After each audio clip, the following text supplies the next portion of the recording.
It was a crisp Tuesday morning in the quiet suburban enclave of Crestwood Pines, a neighborhood where tree-lined streets and manicured lawns painted a picture of serene, middle-class America. At 6:47 a.m., the doorbell of my modest two-story home began chiming with the urgency of a fire alarm. I, Michael Reynolds, a 55-year-old software consultant who cherished my early morning coffee in peace, stumbled to the front door in a faded gray t-shirt and plaid pajama pants, rubbing sleep from my eyes. I expected a delivery driver, or perhaps my neighbor Jim asking to borrow my lawnmower again. Instead, I opened the door to find Evelyn Harper, the iron-fisted president of the Crestwood Pines Homeowners Association, standing on my porch with two oversized suitcases, a pillow clutched under her arm, and a smirk that could sour lemonade. Evelyn, a woman in her early 60s with a tight blonde bun and a navy tracksuit that screamed outdated aerobics instructor, pushed past me without invitation. "About time, Michael," she huffed, dropping her bags in my foyer with the confidence of a general claiming new territory. "I've been out here for nearly 5 minutes. Do you know how inappropriate it is to keep someone of my standing waiting?" I blinked, still half asleep, wondering if this was some bizarre dream. "Evelyn, what are you doing in my house?" I asked, my voice thick with confusion. She straightened, inspecting my living room like it was a health code violation. "I'm moving in, obviously. Didn't you get my notice? I slid it under your door last week. 6 months, rent-free. Consider it your contribution to community leadership." I crossed my arms, leaning against the doorframe as I tried to process the sheer audacity. "You want to live here, for free, for 6 months? Want has nothing to do with it," she snapped, her eyes narrowing. "It's a necessity. My property situation is complicated. Temporarily, of course. And since you're single, with this oversized house and a clear need for guidance on neighborhood standards, this arrangement benefits us both." The pieces started falling into place. Evelyn Harper, the woman who had made my life a bureaucratic nightmare for the past 3 years with her endless HOA violations, petty complaints about my mailbox alignment, and late-night emails about shrubbery height, had apparently lost her home and decided I was her personal charity. I fought back a laugh. "Let me get this straight. You've been harassing me for years with your nitpicking, and now you expect me to house you because you say so?" Her face twisted into a scowl, the kind that only comes from a lifetime of getting her way through sheer entitlement. "Michael, you don't understand the power dynamics here. I'm the HOA president. I have connections with the city council, the zoning board, and every realtor in this county. Cross me, and you'll be drowning in violations you didn't even know existed." I'd bought my home in Crestwood Pines 2 years ago, dreaming of a quiet suburban life. The neighborhood was idyllic, neat homes, friendly waves, and kids riding bikes down the street. But Evelyn had made it her mission to remind me I was an outsider. From the moment I moved in, she'd issued citations for everything from a slightly off-center welcome mat to a Halloween pumpkin she deemed inappropriate. Now, she was standing in my foyer, demanding to live here like it was her birthright. "Evelyn," I said, my voice steady but firm, "you're not moving in. Not today, not ever. Take your bags and leave." Her face flushed a deep red, her eyes blazing. "You can't be serious. Do you have any idea who I am? What I can do to you?" "I know exactly who you are," I replied, stepping aside and gesturing toward the door. "You're the woman who's about to leave my property before I call the police for trespassing." What happened next was something I'll never forget.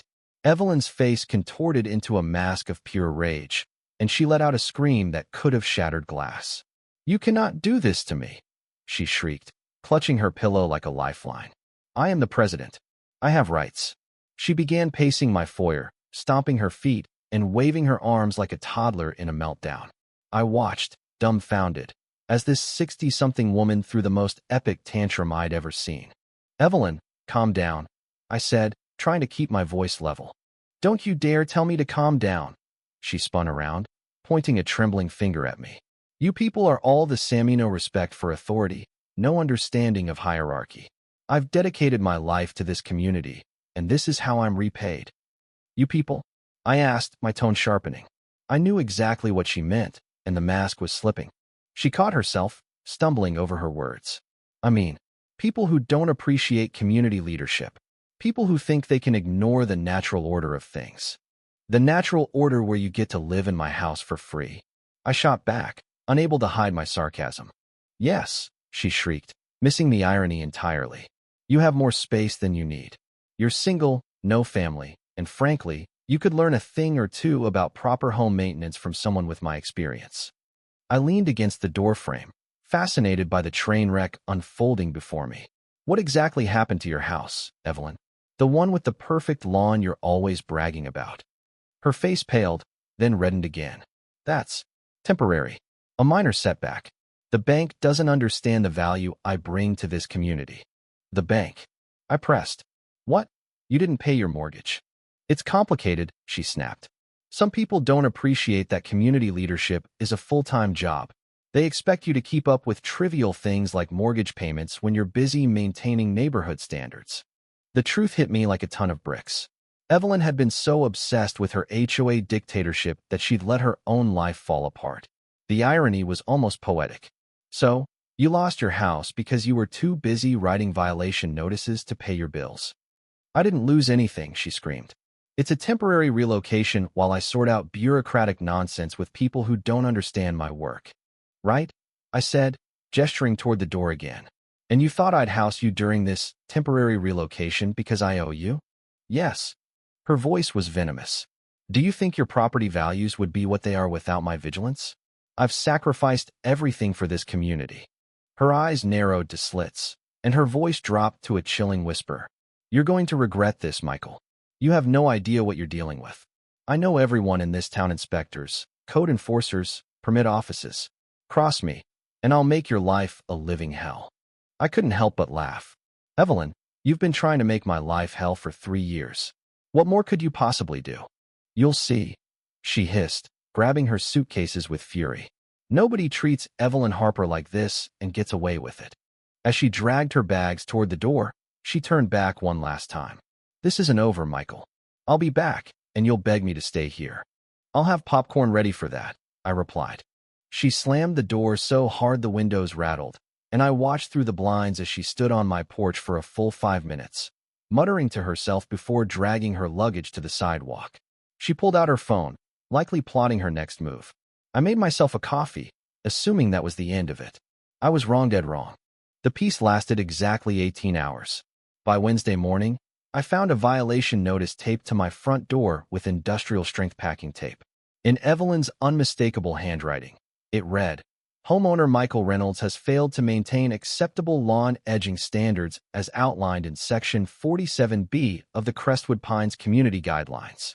Fine, $150. Failure to comply within 48 hours will result in additional penalties and possible legal action. I inspected my lawn. It was pristine, unchanged from the past 6 months. I snapped photos from every angle, sensing this was just the beginning. By Thursday, 3 more citations arrived. 1 for inappropriate mailbox positioning, it hadn't moved. 1 for unauthorized driveway usage, parking my own car. And 1 for failure to maintain community aesthetic standards, with no explanation. Friday brought a letter from the so-called Crestwood Pines Community Standards Enforcement Division A group. I was certain Evelyn had invented fining me $500 for willful disregard of community leadership authority. I called the HOA management company and spoke to Susan, the property manager. Michael, I'm so sorry, she said, her voice heavy with exhaustion. We've had 17 complaints about Evelyn this week alone. She's targeting anyone she thinks can help with her housing situation. She's been demanding to stay in people's guest rooms, use their pools, even take over someone's basement for her community leadership headquarters. So she's going door to door, trying to mooch off people? I asked. That's not how I'd phrase it professionally, but yes, Susan replied. And when they refuse, she buries them in fake violations. What can you do about it? It's complicated. She's still the elected HOA president, even though she's no longer a resident. The bylaws don't address this situation. She's not even living here anymore.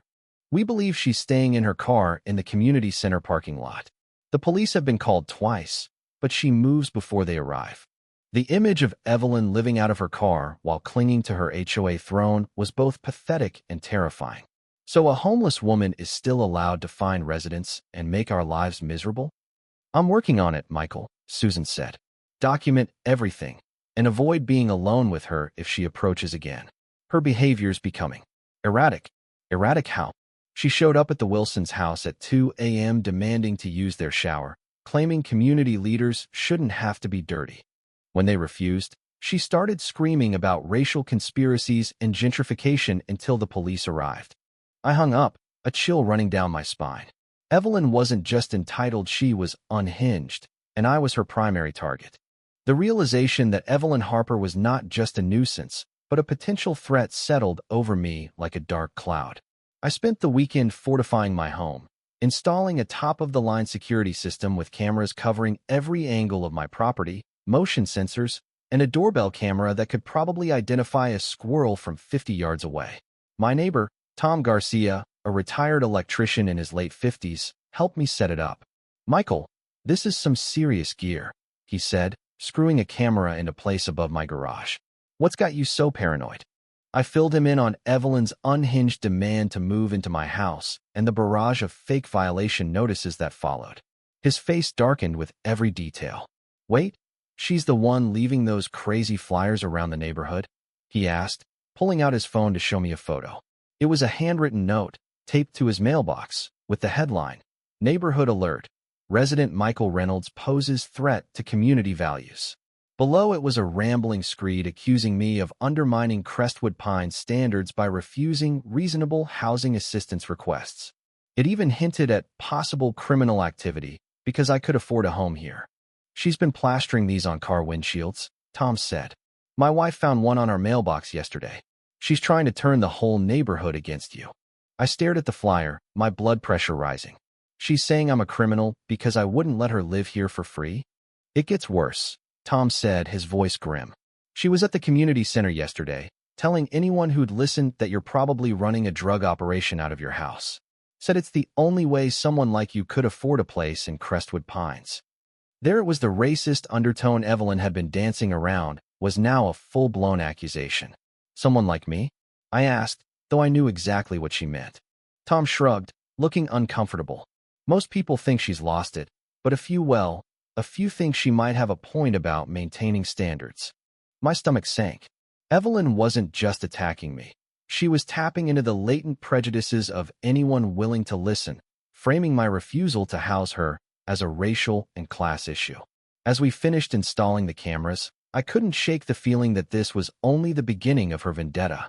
The cameras proved their worth faster than I expected. Monday morning, my phone buzzed with 17 motion sensor alerts. I pulled up the footage and watched in disbelief as Evelyn conducted a one-woman surveillance operation around my property. At 11:47 p.m., she crept through my backyard with a flashlight, inspecting my fence like a detective hunting for clues. At 12:23 a.m., she returned with a measuring tape, documenting my mailbox height. By 1:15 a.m., she was photographing my garbage cans with a professional-grade camera.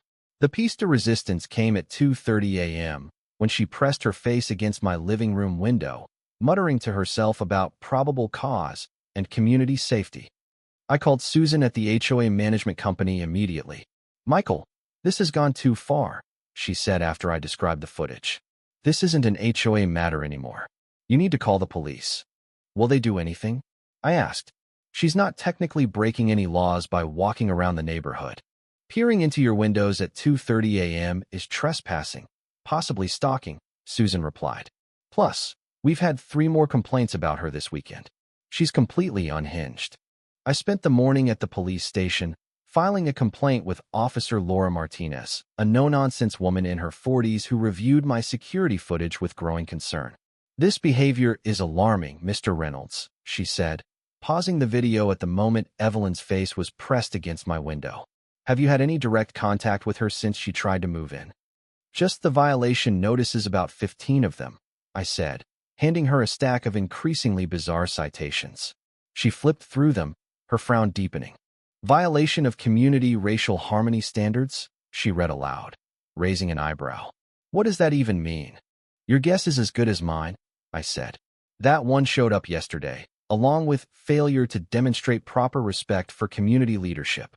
"These aren't legitimate violations," Officer Martinez said, shaking her head. "This is someone in the middle of a mental health crisis.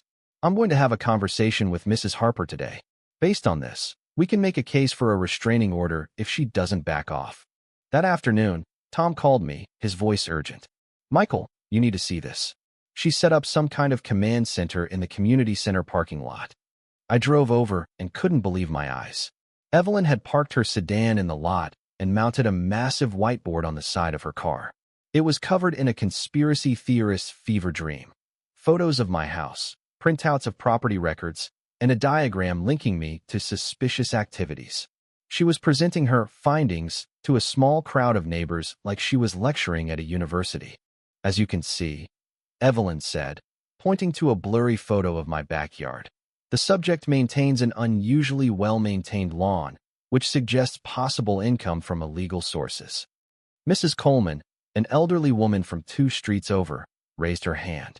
Evelyn, isn't it possible he just takes care of his yard? My grandson does that. Evelyn's face darkened. Mrs. Coleman, with all due respect, you don't have the training to recognize these patterns. I've been studying community safety for years. But you lost your house, said Paul Rivera, a guy I'd played poker with at the community center.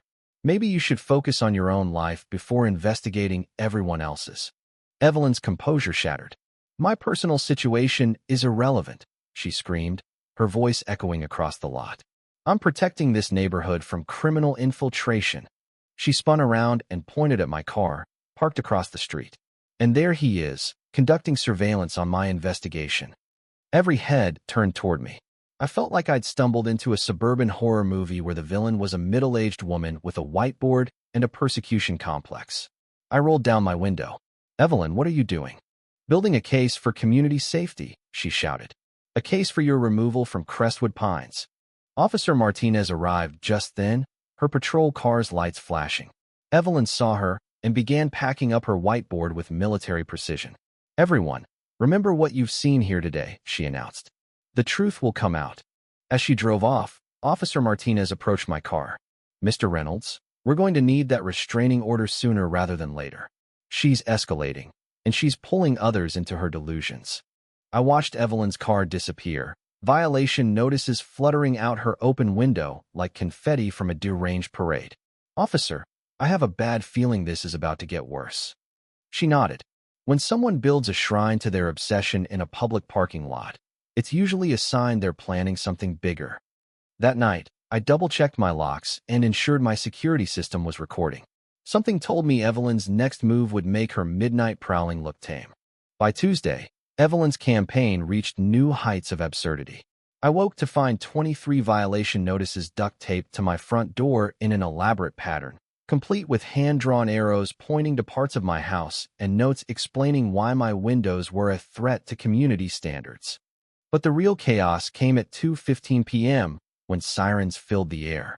I looked out my window to see 2 police cars, a fire truck, and an ambulance screeching to a halt in front of my house. Officer Martinez walked up my driveway, her expression a mix of duty and exasperation. Mr. Reynolds, we received a 911 call reporting a domestic violence situation at this address. The caller claimed to have seen you assaulting a woman in your front yard. I stared at her, dumbfounded. What? When? I've been on a Zoom call with my team in Seattle all day. That's what I figured, she said, glancing at the growing crowd of neighbors. But we have to respond to all domestic violence calls. Can you confirm your whereabouts for the past hour? At my kitchen table, working. I can show you the call logs. She nodded, speaking into her radio to dismiss the other units. As the fire truck and ambulance pulled away, she explained, the caller, Mrs. Harper, said she witnessed you dragging a woman across your lawn and forcing her into your house.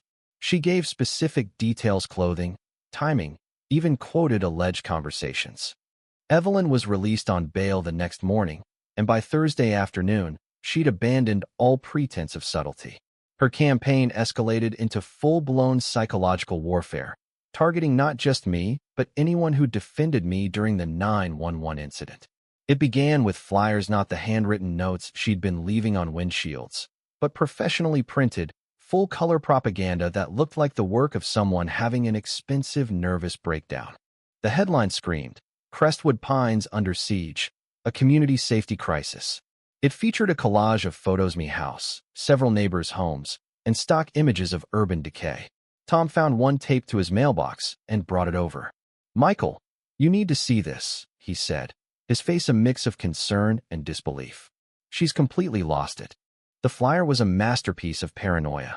It claimed I was the spearhead of a conspiracy to destabilize Crestwood Pines' property values, part of a shadowy group of outside agitators targeting suburban communities. It also named Mrs. Jenkins as a co-conspirator for defending me, accused Tom and his wife of enabling criminal activity by helping with my security cameras, and even implicated Officer Martinez for ignoring evidence due to political correctness. "She's photocopied my mortgage documents," I said, staring at the financial details printed in the flyer. "How did she get these?" "That's probably illegal," Tom said. "Like, seriously illegal." I called Susan at the HOA management company, but she interrupted before I could explain. "Michael, please tell me you're calling about a restraining order against Mrs. Harper." "How did you know?" "She's been calling our office hourly for 2 days, demanding we initiate emergency removal proceedings against you. She's citing covenants that don't exist and referencing rules from an HOA she ran 15 years ago in a different neighborhood." "This is getting worse by the hour," I said. "What can the HOA do?" "We're holding an emergency board meeting tomorrow night," Susan said. "Her behavior is creating liability issues. 3 homeowners are threatening to sue us for allowing harassment, and our insurance company is asking questions." That evening, I found Evelyn in my driveway with a clipboard, conducting what she called a court-ordered property assessment for a compliance hearing. She handed me a documentary legal paperwork, but for a case involving someone named David Reynolds in a neighborhood called Oakwood Estates. She'd clearly found it online and convinced herself it applied to me. "Evelyn, this is for someone else," I said, holding up the paper. Her smile was manic. "That's what they want you to think, Michael. I've done my research. They use fake names to protect ongoing investigations." I stared at her, realizing I was dealing with someone who'd constructed an alternate reality. "You need professional help," I said. "This isn't real." "Don't try to gaslight me," she screamed, her voice echoing off my garage. "I know you're conducting illegal activities. I know you're intimidating honest citizens. The authorities are finally taking action." "The authorities arrested you for a false police report," I reminded her. "That was a mistake," she shrieked. "Officer Martinez is compromised, but there are higher authorities who understand community standards." That's when I noticed a black sedan with tinted windows parked across the street. "Who's in that car, Evelyn?" Her face lit up with triumph. "That's Detective Sullivan from the Community Standards Enforcement Division. He's been investigating you for weeks." I started walking toward the car, phone in hand, but it sped off before I could get close. I caught a partial license plate and called Officer Martinez. "There's no Detective Sullivan or Community Standards Enforcement Division," she said. "That license plate is registered to a rental company. She's involving others in her delusions, and we don't know who they are or what they're capable of." When I returned to my driveway, Evelyn was gone, but she'd left her clipboard. It contained detailed floor plans of my house, photos of me taken over weeks, and a schedule of my daily activities, accurate down to when I checked my mail. The most chilling part was a handwritten note. "Subject appears to be preparing for extended absence. Recommend accelerated timeline for intervention. Phase 3 ready to implement." I called my brother, David, in Chicago. "Michael, you need to get out of there," he said. "She's dangerous, and if she's got help, this isn't about pride, Anna Marie, it's about safety." "I'm not letting her chase me out of my home," I said, my stubbornness kicking in. "I'll stick it out through the HOA meeting tomorrow. If they can't stop her, I'll consider other options." "You're underestimating her," David warned. "People like that are capable of anything." He was right, but my anger blinded me. Evelyn had started this war, and I was determined to finish it. The emergency HOA meeting was held Friday night at the community center.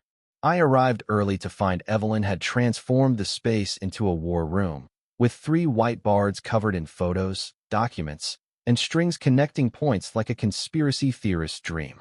She wasn't alone. 4 neighbors, all middle-aged and vaguely familiar, studied her displays with unsettling seriousness.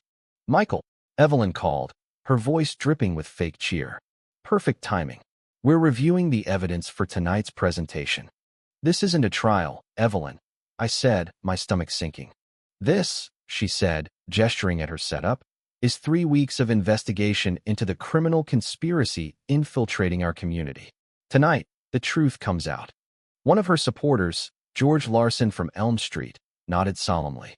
Mrs. Harper's opened our eyes. Your patterns are suspicious late-night packages, short-term visitors, financial inconsistencies. I'm a software consultant, I said, exasperated. I order things online. What visitors are you talking about? Don't play dumb, said Margaret Klein, a woman whose cat I'd once helped get out of a tree. We know about the cars stopping by your house late at night. You mean food delivery drivers? I asked. That's what you want us to think, Evelyn said smoothly. We've documented 17 vehicles arriving between 8 p.m. and midnight over 3 weeks. Because I ordered dinner. I snapped. Susan arrived, took one look at Evelyn's setup, and pulled out her phone. Mrs. Harper, the community center isn't your personal office. I'm preparing for the emergency hearing, Evelyn replied, unfazed. The board needs to see the full scope of Mr. Reynolds' threat. There is no hearing, Susan said firmly. This meeting is about your behavior and its impact on the community. Evelyn's face went pale, then red. What do you mean, no hearing? I requested emergency removal proceedings. You requested a lot of things, Susan said. None of them are legally possible or based in reality. As the board members arrived, Evelyn's supporters began to realize they'd been drawn into a fantasy. She handed out dossiers on me, including my credit report illegally obtained and photos of my garbage cans. Mr. Reynolds' mortgage payments are inconsistent with his reported income, she announced, suggesting supplemental revenue from undisclosed sources. Board member Patricia Hayes, a retired accountant, looked horrified. Mrs. Harper, how did you get his credit report? That's not public record. Through diligent investigation, Evelyn said dismissively. There are laws against identity theft, Patricia replied coldly. The room grew tense as Evelyn's composure cracked. You're all naive, she screamed. They're taking over our neighborhood. She pointed at me. People like him, who don't belong, who destroy what we've built. The room fell silent. Evelyn had finally said the quiet part out loud, exposing her prejudice for all to see. Evelyn's arrest should have marked the end of her reign of terror, but it only seemed to fuel her obsession. The HOA meeting had exposed her unraveling mental state to the entire neighborhood, yet she refused to back down. Instead, she doubled down with a ferocity that left me questioning my decision to stay and fight. By the following Monday, I received a call from Detective Sarah Collins of the Financial Crimes Unit, a woman in her late 50s with a calm, no-nonsense demeanor that immediately put me at ease.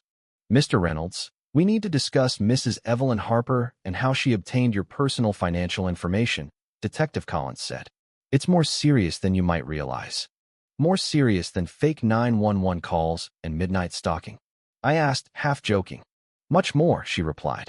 When we searched her car after the community center incident, we found detailed financial profiles on 17 Crestwood Pines residents' credit reports, bank statements, mortgage documents. She's been conducting industrial-level financial stalking. I met Detective Collins at the police station, where she laid out a folder of evidence that made my head spin. Evelyn hadn't just targeted me. She'd been investigating every resident she deemed suspicious, anyone under 40, non-white, or new to the neighborhood in the past 5 years. Her files included my credit report, mortgage details, and even notes speculating about my income sources, all annotated with wild theories about illicit funds. The interesting part is how she got this information, Collins continued. Mrs. Harper hired a private investigator named Robert Callahan, a former cop who lost his license for illegal surveillance. She was convinced he was a judge named Callahan, which explains her rants about Judge Callahan ordering your property assessment. So the black sedan in my street that was Callahan? I asked. Exactly, Collins said. He was conducting surveillance on you and others. The good news is he's facing charges for operating without a license and violating privacy laws. The bad news is Mrs. Harper's not done. We found plans in her car for what she called Phase 4, community restoration. Collins slid a manila folder across the table. Inside were detailed notes outlining Evelyn's next steps. Organizing a boycott of businesses that served me, petitioning the city to investigate my property for code violations, and forming citizen patrols to monitor suspicious activity in Crestwood Pines. She'd even recruited 6 residents to join her, convincing them their property values and safety were at risk. She was planning to turn the neighborhood into her personal surveillance state, Collins said. And she's very good at manipulating fear to get people on her side. That afternoon, Susan from the HOA called with even more shocking news. Michael, we've figured out why Mrs. Harper lost her house, she said. She was embezzling HOA funds for 2 years to finance her community protection schemes, paying Callahan, buying surveillance equipment, printing those flyers. Over $30,000. I sat down hard, my mind reeling. She stole from the HOA to spy on us. That's not all, Susan said. When the bank called in her mortgage, she tried to cover the missing HOA funds with her house payments. When that failed, she applied for credit cards and other residents' names, including yours, to cover the deficit. Fortunately, her applications were rejected because she got your social security number wrong. The full picture emerged. Evelyn hadn't lost her mind because she lost her house, because her obsession with control had already driven her to madness. Her need to dominate the neighborhood had led to theft, fraud, and now a full-blown vendetta against me. That evening, Officer Martinez called with news that made my stomach drop. Mrs. Harper's been released from her 72-hour psychiatric hold, she said. The psychiatrist determined she's not an immediate danger to herself or others. Did they see her files? The stalking? The fake 911 call? I asked, incredulous. That's the problem, Martinez said. She's adept at presenting herself as rational when it suits her. She told the doctors she's a concerned community leader overwhelmed by stress. She painted herself as the victim of a conspiracy to strip her of power. And they bought it. They determined she's not actively psychotic, which is enough to end the hold. Her criminal charges are a separate matter. 2 hours later, Tom called from his front porch. Michael, look outside. Right now. I peered through my window and felt a chill. Evelyn was standing in the middle of my street with a bullhorn, addressing the neighborhood like a politician on a campaign trail. Residents of Crestwood Pines, her amplified voice boomed. You have been deceived. The real criminal lives among you. Neighbors emerged from their homes, some curious, others annoyed. Mrs. Jenkins was recording on her phone, likely for evidence. Evelyn wasn't alone. Robert Callahan stood behind her with professional recording equipment, capturing her final stand. The police are compromised. The HOA is compromised. Evelyn continued. But the truth cannot be silenced. I sacrificed my home, my savings, my reputation to protect this community. Sirens sounded in the distance. Half the neighborhood had already called 911. As police cars approached, Evelyn's speech reached a fever pitch. When your property values collapse, when your children aren't safe, remember that Evelyn Harper tried to save you. She threw down the bullhorn and raised her arms like a prophet. I have done my duty. History will vindicate me. As Officer Martinez and her team approached, Evelyn turned to my house. Goodbye, Michael Reynolds, she said, her voice eerily calm. I hope you're satisfied with what you've accomplished. She walked to the police car with chilling dignity, while Callahan tried to flee but was caught before reaching the end of the block. As the police drove away, neighbors looked to me, expecting some kind of speech. I just waved and retreated inside, exhausted. The next morning, I thought the nightmare might finally be over. The HOA had removed Evelyn as president, and Susan assured me restraining orders were in process. Neighbors began treating me like a survivor of a natural disaster rather than a suspected criminal. But I couldn't shake the feeling that Evelyn's parting words, "This isn't over," were more than an empty threat. Days later, I received a call from Detective Collins. We've uncovered more about Mrs. Harper's operation, she said. She wasn't just targeting you. She'd been building profiles on anyone who challenged her authority, going back years. We found notes on 23 residents, including plans to neutralize those who opposed her HOA policies. What does neutralize mean? I asked, my voice tight. Mostly harassment, fake violations, smear campaigns. But with you, it was personal. She saw you as a symbol of everything she feared. Change, loss of control, outsiders invading her perfect neighborhood. Collins explained that Evelyn's embezzlement had bankrupted her, but her obsession kept her going. She'd spent her last savings on Callahan's services, convinced he was uncovering a grand conspiracy. The good news, Collins said, is that Callahan's cooperating. He's given us names of the 6 residents who joined her citizen patrols. We're investigating them for possible accessory charges. The scope of Evelyn's delusion was staggering, but it didn't ease my unease. A woman who'd gone this far wouldn't stop because of an arrest or a restraining order. I began checking my security footage obsessively, half expecting to see her lurking in my backyard again. Weeks passed with relative calm, but the neighborhood remained on edge. Evelyn's supporters George Larson, Margaret Klein, and a few others avoided me, their faces flushed with embarrassment when we crossed paths. Others, like Mrs. Jenkins and Tom, rallied around me, organizing a block party to reclaim our community spirit. It was a small gesture, but it reminded me that Crestwood Pines was still home, despite Evelyn's efforts to tear it apart. Then, one evening, I found a letter in my mailbox not from Evelyn, but from her psychiatrist, Dr. Emily Wong. It explained that Evelyn had requested to write me an apology as part of her therapy. The letter was a revelation. Dear Michael, I am writing to apologize for my actions over the past several months. Through therapy, I've come to understand that my behavior was driven by untreated anxiety and a desperate need to control my environment after personal failures. My harassment had nothing to do with you and everything to do with my fears of change and loss of status. I was terrified of admitting I'd made mistakes that cost me my home and identity. I am deeply ashamed of the racist implications of my actions and how I tried to turn our neighbors against you. I hope you can forgive me, though I understand if you cannot. I'm getting help, and I want you to know you deserve to live in peace in Crestwood Pines. The HOA has voted to use the embezzled funds to create a community garden, which I hope you'll find fitting. Sincerely, Evelyn Harper. The letter was a shock, but it brought a strange sense of closure. Evelyn wasn't the cartoonish villain I'd imagined. She was a broken woman whose fears had consumed her. Yet her apology didn't erase the months of harassment or the lingering fear that she might return. Evelyn Harper's apology letter sat on my kitchen counter for days, a stark reminder of the chaos that had consumed Crestwood Pines. While it offered insight into her unraveling, it didn't erase the months of fear, harassment, and division she'd sown. I wanted to believe her remorse was genuine, but part of me wondered if it was another calculated move by a woman who'd proven adept at manipulating perceptions. As weeks turned into months, I focused on rebuilding my life in the neighborhood, hoping the worst was truly behind us. 3 months after Evelyn's final arrest, I received a letter from the district attorney's office detailing the legal consequences of her actions. Evelyn had been sentenced to 3 years of probation, 500 hours of community service, and mandatory mental health treatment. Her accomplice, Robert Callahan, received a 2-year prison sentence for financial crimes and illegal surveillance.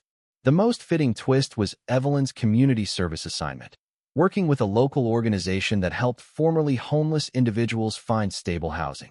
The irony wasn't lost on me, given her own descent into living out of her car while terrorizing the neighborhood. The HOA, under Susan's leadership, took swift action to prevent another Evelyn Harper from seizing control. They revised the bylaws to include strict term limits for board members and a clear process for removing officers who abused their authority.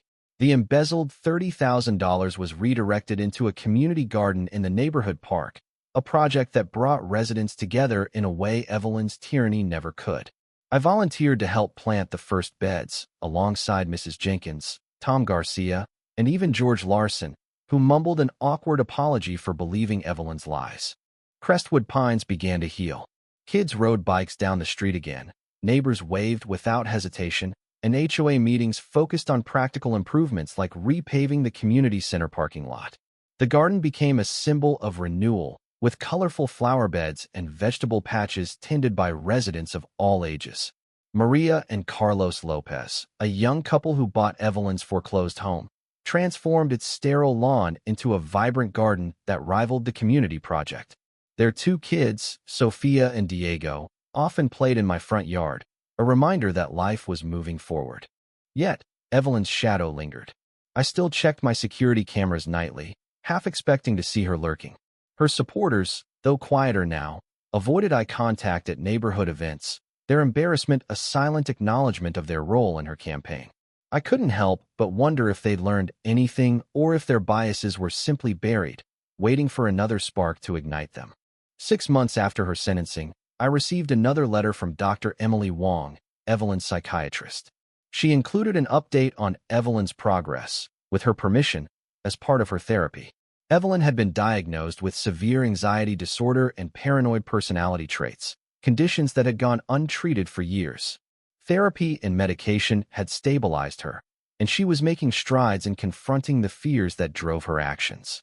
She'd completed half her community service hours and was training to become a peer counselor for others struggling with housing instability.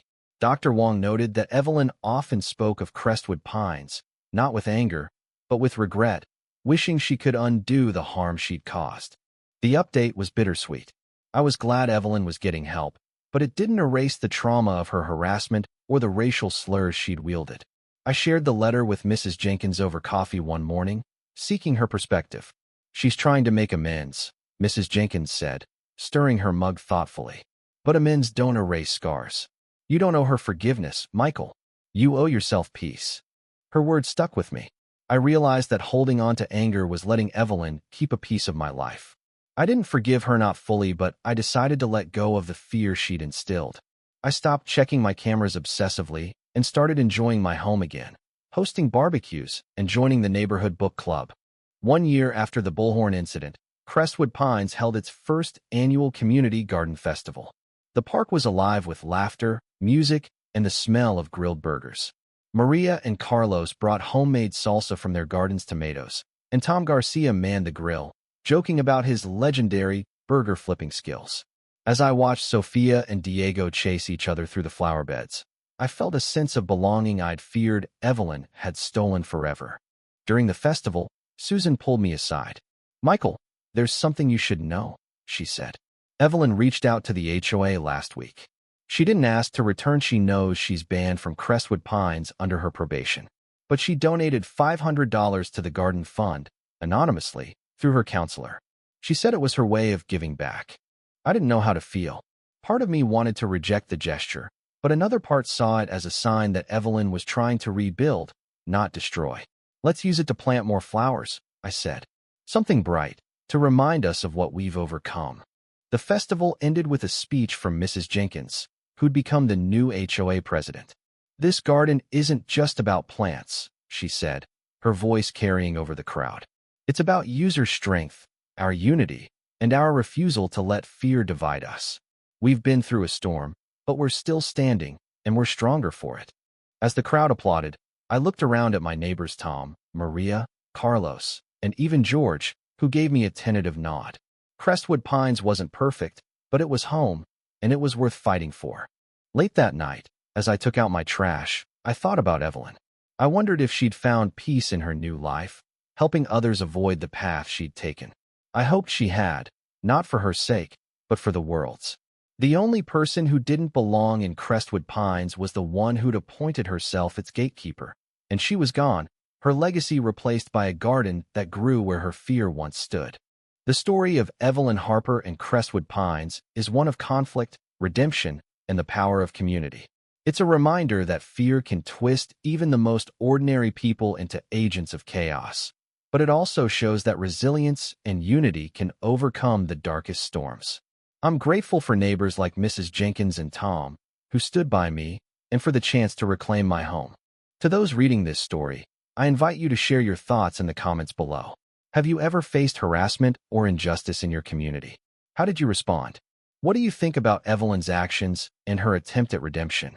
Was her punishment fair, or should it have been harsher? Let's discuss the themes of fear, prejudice, and justice. Your perspective matters. Share your stance, and let's keep this conversation going.